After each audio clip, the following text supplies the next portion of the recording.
Slăvit să fie Domnul! Mă bucur și în această seară să fiu împreună cu voi, în mijlocul Domnului. Mă bucur că am putut ajunge și în această seară, deoarece spun asta, deoarece în urmă cu 3 ani și jumătate aproape eram pe muchei de cuțit și era să mor.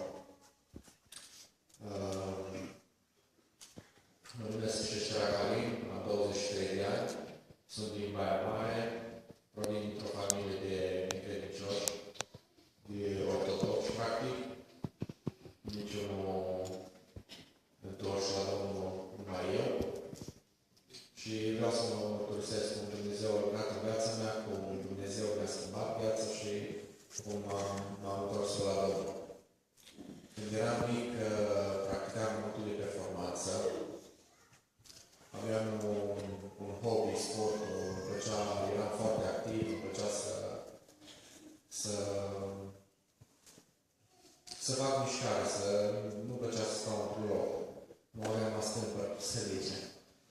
Și m-a dat mama la not, am practicat, cum am zis, în de performanță, am participat la nenumărate concursuri naționale, internaționale, în urma cărora au rezultat și niște medalii, diplome de asemenea. Iar cu timpul, în urma unei probleme de sănătate, o valvă mitrală deformată de la inimă, m-am împiedicat să continui sportul, să practic. Am întrerupt sportul, după care, cu trecerea anilor, am început să-mi ocup timpul altfel.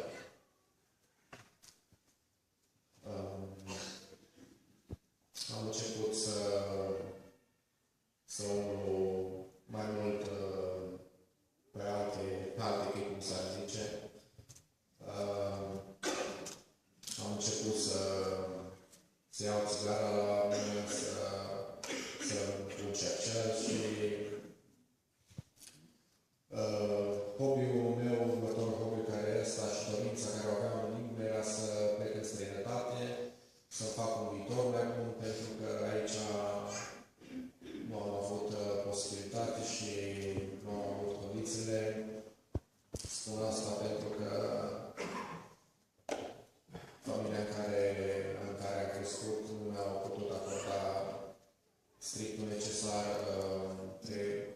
Trăiesc cu tatălui 3 iar tatăl meu nu tare suport. Și dacă aveam nevoie de ceva, trebuia să lucrez să am acel ceva. Dacă vreau să cumpăr un anumit obiect, trebuia să muncesc pentru acel obiect.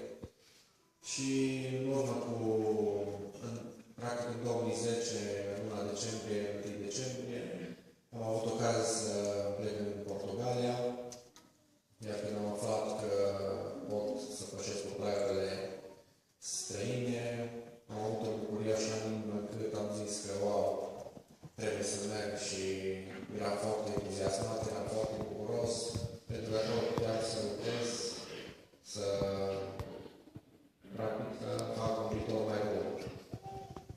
Am plecat în Portugalia în 2010, am ajuns acolo, am început să lucrez. Timp de 2 luni de zile am lucrat la cules de pin, conuri de pin, iar după timp patronul a început să mai plătească. Și atunci am vorbit cu cineva aici în țară, cu un frate de aici din țară și am zis că vreau să vin acasă, că nu mai am de lucru și nu mai am ce să fac acolo. Iar fratele respectiv mi-a spus: Alin, nu are rost să vii în țară, că aici n-ai ce face, aici nu ai de lucru, iar acolo o să te trimit eu la niște poți de-ai mei și o să-ți găsească ei de lucru. Pentru final am acceptat să merg la respectivii și am ajuns la ei fiind pe postal, păcăiți, am început să merg și la biserică cu ei. Înainte nu practicam biserica, cum eram ortodox, când treceam pe lângă biserică, mai făceam și o cruce și atâta tot. Nu practicam, nu mă rugam,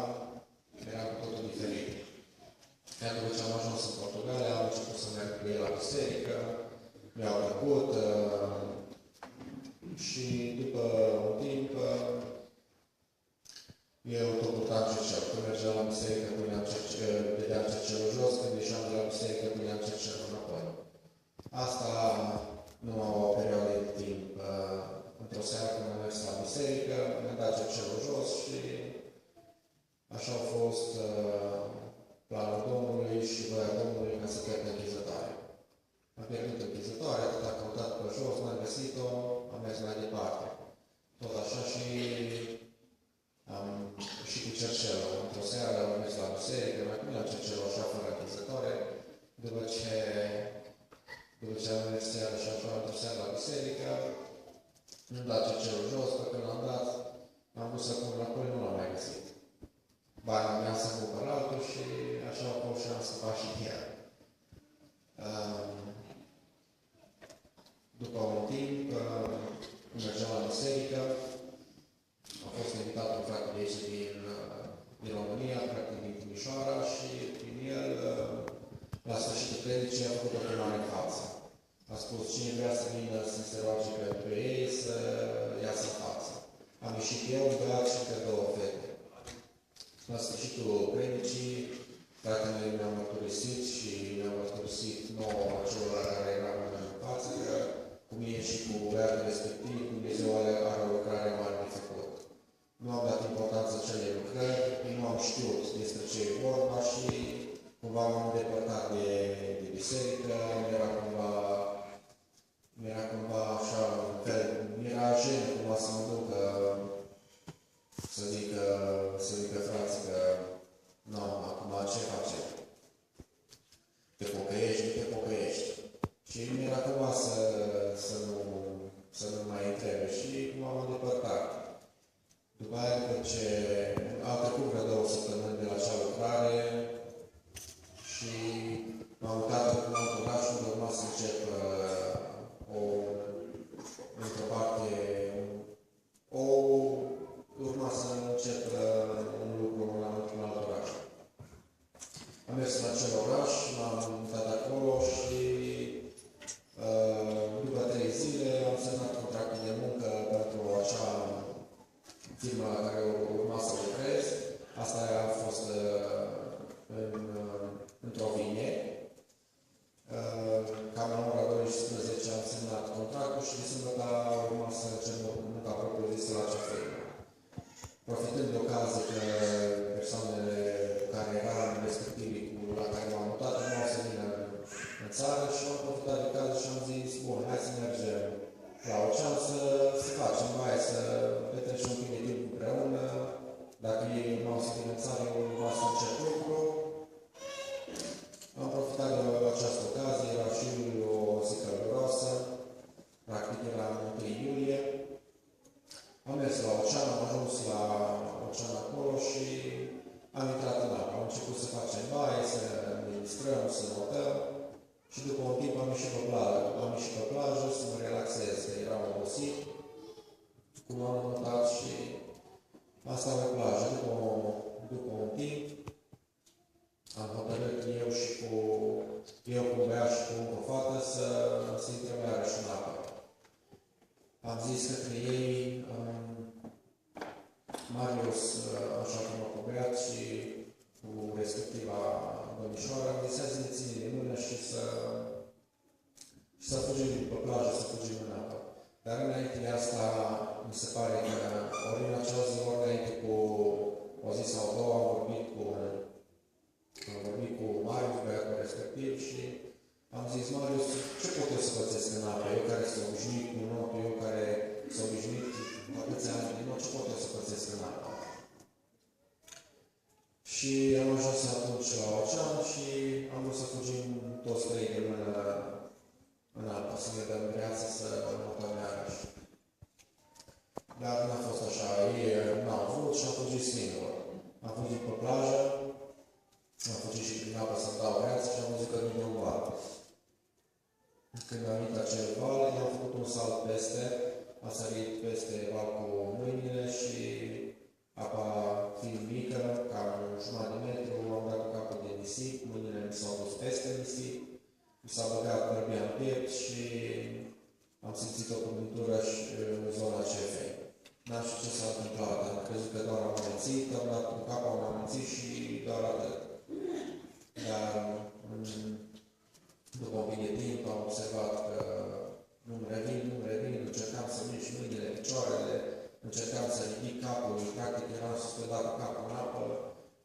încercam să fac mișcări, dar vedeam că sunt în zadar acele mișcări.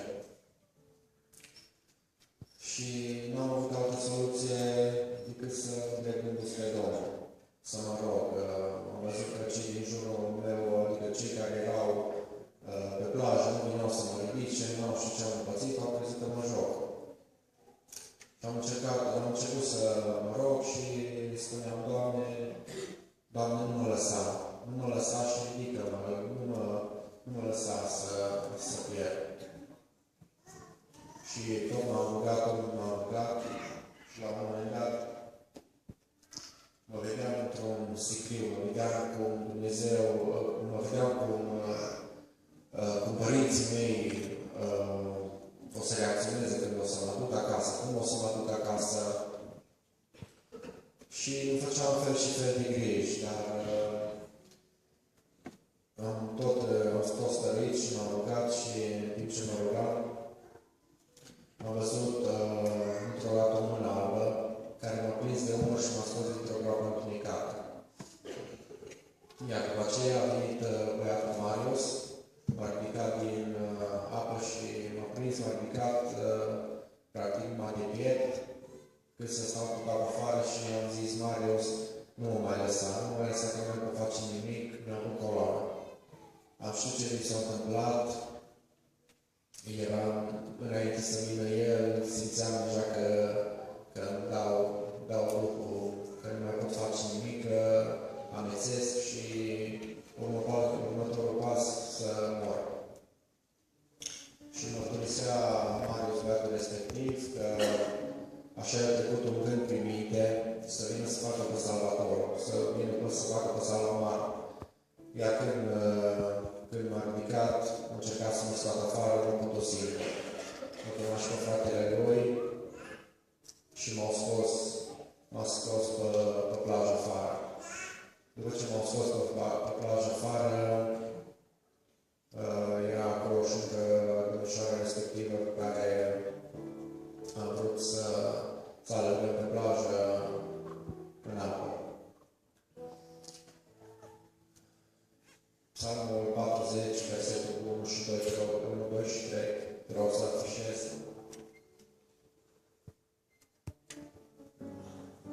Spune astfel. Îmi pusesem nădejdea în Domnul și El s-a plecat spre mine. Mi-a ascultat strigătele, m-a scos din groapa pieirii, din fundul măcirilei, mi-a pus picioarele pe stâncă și mi-a întărit pașii. Mi-a pus în gură o cântare nouă, laudă pentru Dumnezeul nostru. Mulți au văzut lucrul acesta, s-au temut și s-au crezut în Domnul. Spun asta deoarece acea domnișoară, când am ieșit pe plajă, am zis, Estera, trebuie să ne întoarcem la Domnul să ne pocăim. Și atunci am hotărât și eu și ea să ne botezăm, să ne întoarcem la Domnul, pentru că fără Dumnezeu nu se poate nimic. Am așteptat în jur de o oră pe plajă. Acolo era și un medic care era la întâmplări acolo. A venit la mine, mi-a verificat simțurile, să vadă dacă mai simt ceva, dacă mi-a verificat tălpile picioarelor. Tot am încercat să vadă dacă simt ceva, dar încercările au fost în zadar, pentru că nu mai simțeam nimic. Din zona pectorală nu mai simțeam nimic, practic numai umerii simțeam, mâinile foarte puțin, nu puteam să le mișc, nu puteam să fac absolut nimic, eram neputincios. Au venit într-o final elicopterul, m-au îmbarcat în elicopter și am mers, m-au dus la Lisabona. După ce am ajuns la Lisabona, am început o serie de investigații să vadă ce am pățit, iar în urma investigațiilor au constatat că era o fractură de coloană cervicală la nivelul G6-G7 cu secțiuni modulare. Practic, din măduvă am mai rămas într-o fir de ață, ziceau ei. M-au băgat într-o încăpere, am văzut că pregătesc niște seringi și am început să-mi dea injecție în întâmplă. Nu știu ce se întâmplă, crezi că pregătesc operație. Acea injecție erau niște anestezii care mi le-au administrat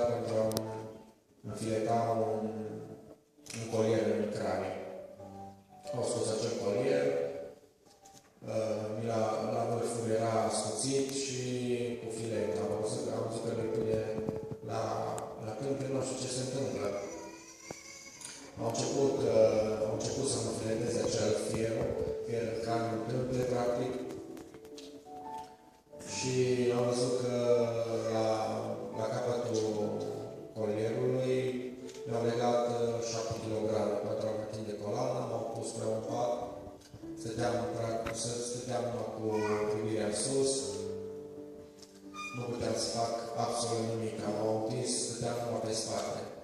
După ce am terminat de făcut investigațiile și am plantat am filetat acel folier, asta au durat cam până undeva la jurul orei 1 noaptea. M-au dus într-un salon și încet am adormit. M-am trezit dimineața, eram tot așa întins pe spate, nu puteam să auzeam televizorul din salon, auzeam colegii de cameră, dar în schimb nu vedeam nimic, vedeam un tavan alb și nu puteam să mișc nici capul stânga-dreapta, nu puteam să mișc nici mâinile.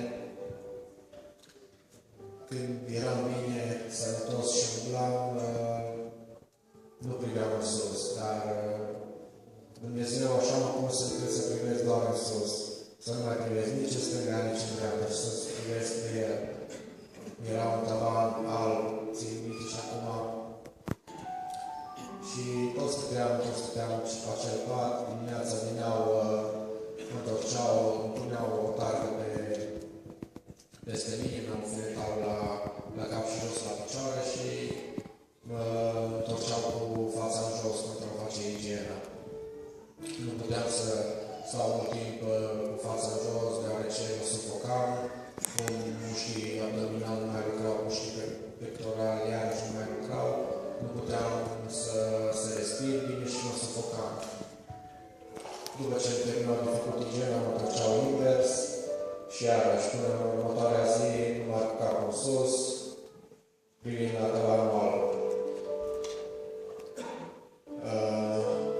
Asta a fost sâmbătă seara și până marți dimineața, ce m-au dus la operație, am stat tot așa. Marți dimineața, în jurul orei 9, am intrat în sala de operație, m-au adormit și după ce am terminat operația, eram în sala de operație acolo și au început să-mi bage o sondă nazogastrică, practic un furtun din nas până în stomac, pentru eliminarea anumitor secreții și lichide. Eu eram atunci încă sub anestezie, când mi-au băgat acel furtun,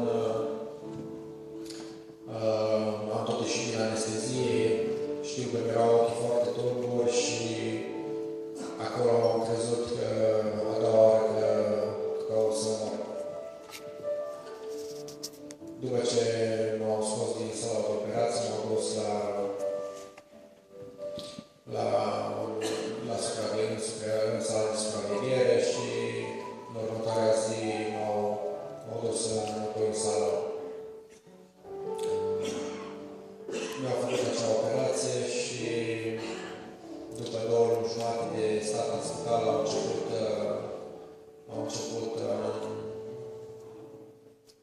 programele de recuperare. Am mers într-un centru de recuperare, am stat 3 luni jumate. Când am ajuns acolo, n-am știut că sunt atâtea persoane cu probleme, n-am știut că sunt atâția oameni bolnavi care trec în anumite situații și care au mult mai greu decât mine. Nu spun asta deoarece nu mergeam la vizită la spitale, nu aveam tangență cu oameni bolnavi, cu oameni care trec prin încercări și dădeam să arăt cu Dumnezeu că sunt așa și nu mai rău, deoarece erau acolo persoane care erau practic legume, nu puteau să miște, nu puteau să vorbească, nu puteau să facă absolut nimic. Și mulțumeam lui Dumnezeu că sunt așa și nu mai rău. Iar medicii și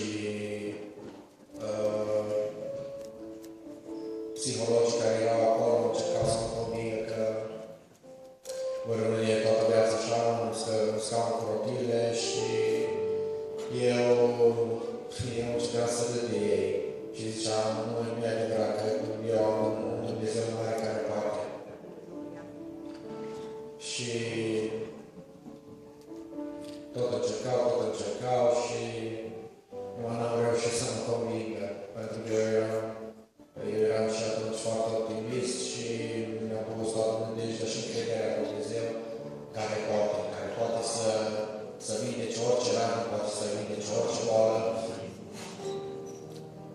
doar depinde de noi, depinde credința noastră, depinde și plus de asta, planurile Domnului sunt niște planuri minunate, chiar dacă nu e vindecare, e mântuire.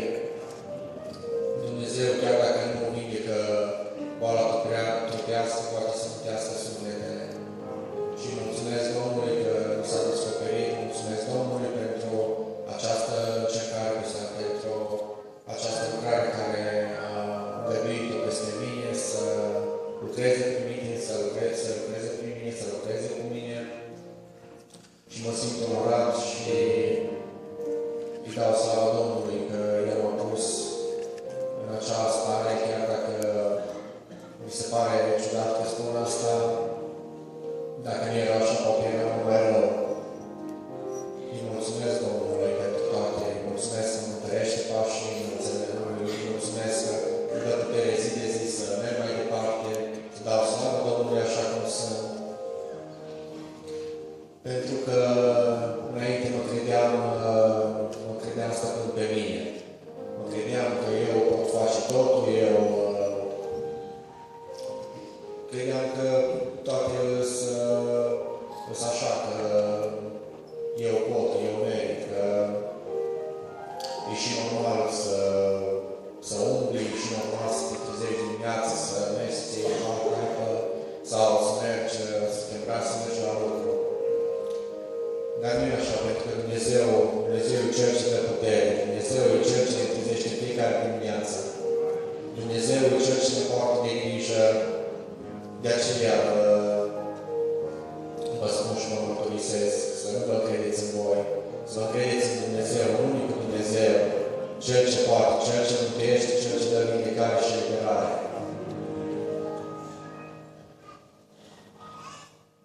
Stau în loc și mă gândesc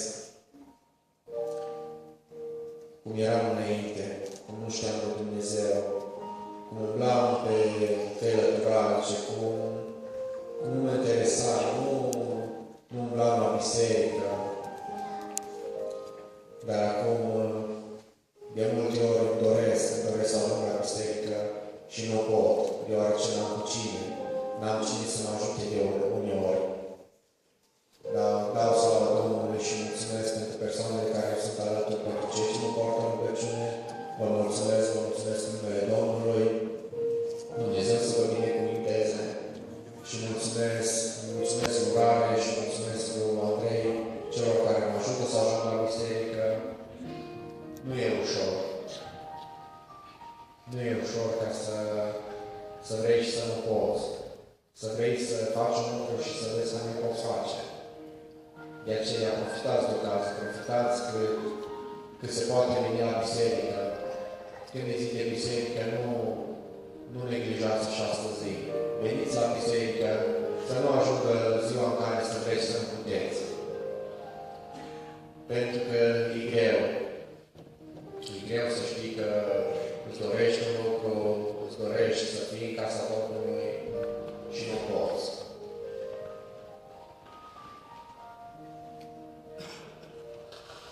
Evrei 3:15, te rog să afișez. Spune astfel, câtă vreme se zice astăzi, dacă auzi glasul lui, nu vă pietriți inimile, ca în ziua răzvătirii. Nu vă pietriți inimile când Dumnezeu vorbește, când într-un fel, când într-altfel.